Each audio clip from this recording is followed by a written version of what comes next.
बिस्मिल्लाहिर्रहमानिर्रहीम। हज़बुल्लाह के नए सरबराह शेख नईम कासिम कौन हैं? हज़बुल्लाह के deputy secretary general Sheikh Naim Qassem, जो लिबनानी मुसल्लह ग्रुप के सरबराह मुंतखब हुए हैं, 30 साल से ज़्यादा अरसे तक इस तंजीम से मुंसलिक हैं और तहरीक की एक मोतबर शख्सियत जाने जाते हैं। हज़बुल्लाह के नए मुंतखब होने वाले सरबराह नईम कासिम 1953 में बैरूत में लेबनान के जनूब से ताल्लुक़ रखने वाले एक ख़ानदान में पैदा हुए। कासिम नईम की सियासी सरगर्मी का आगाज़ लेबनानी शिया अमल मूवमेंट से हुआ।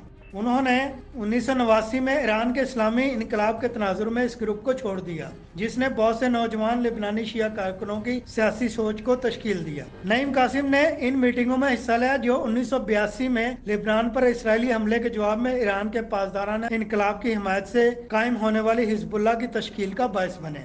वो हिजबुल्लाह की पार्लिमानी इंतखाबी मुहिमों की जनरल कोऑर्डिनेटर रहे हैं, जब से इस ग्रुप ने पहली बार 1992 में उनका मुकाबला किया था। 2005 में उन्होंने हिजबुल्लाह की एक तारीख लिखी, जिसे तंजीम में एक नायाब अंदरूनी नजर के तौर पर देखा गया। अक्टूबर को नामालूम मकाम से पर्दे के सामने खिताब करते हुए नईम कासिम का कहना था कि हिजबुल्लाह और इसराइल के दरमियान तनाज़ा एक जंग है कि कौन पहले रोता है, और हिजबुल्लाह पहले नहीं रोएगा। शेख नईम कासिम का 30 मिनट का टेलीविजन खिताब हिजबुल्लाह के सीनियर रहनुमा हाशिम सफीउद्दीन को इसराइली हमले का निशाना बनाने और हिजबुल्लाह के secretary general Sayyed Hassan Nasrallah की हिलाकत के 11 दिन बाद सामने आया। नौमुंतखब सरबराह हिजबुल्लाह का कहना था कि इसराइल की तरफ से वहशियाना बर्बरियत के बावजूद हिजबुल्लाह ग्रुप की सलाहियतें बरकरार हैं।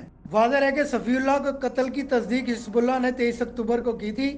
नईम कासिम को मुसल्लह ग्रुप के उस वक्त के सेक्रेटरी जनरल अब्बास अल मौसवी ने 1991 में नायब सरबराह मुकर्रर किया था, जो अगले साल इसराइली हेलीकॉप्टर के हमले में शहीद हो गए थे। नईम कासिम हसन नसरुल्लाह के रहनुमा बनने के बाद भी अपने किरदार पर कायम रहे और तवील अरसे से हिजबुल्लाह के सरकर्दा तर्जुमानों में से एक रहे हैं। सितंबर में इसराइल और हिजबुल्लाह के दरमियान दुश्मनी में शिद्दत आने के बाद कासिम का 8 अक्टूबर को टेलीविजन पर खिताब उनका दूसरा था। वो हिजबुल्लाह की आला क़यादत का पहला रुकन था, जिसने 27 सितंबर को बैरूत के जनूबी मज़ाफ़ात में इसराइली फ़िज़ाई हमले में नसरुल्लाह की हिलाकत के बाद टेलीविजन पर तबसरा किया। 30 सितंबर को खिताब करते हुए नईम कासिम ने कहा कि हिजबुल्लाह जल्द से जल्द मौके पर अपने मकतूल सेक्रेटरी जनरल के जानशीन का इंतखाब करेगी और फलस्तीनियों के साथ इज़हार यकजहती के लिए इसराइल के खिलाफ जंग जारी रखेगी। उन्होंने 19 मिनट की तकरीर में कहा कि हम जो कुछ कर रहे हैं वो कम अज़ कम है। हम जानते हैं कि जंग लंबी हो सकती है।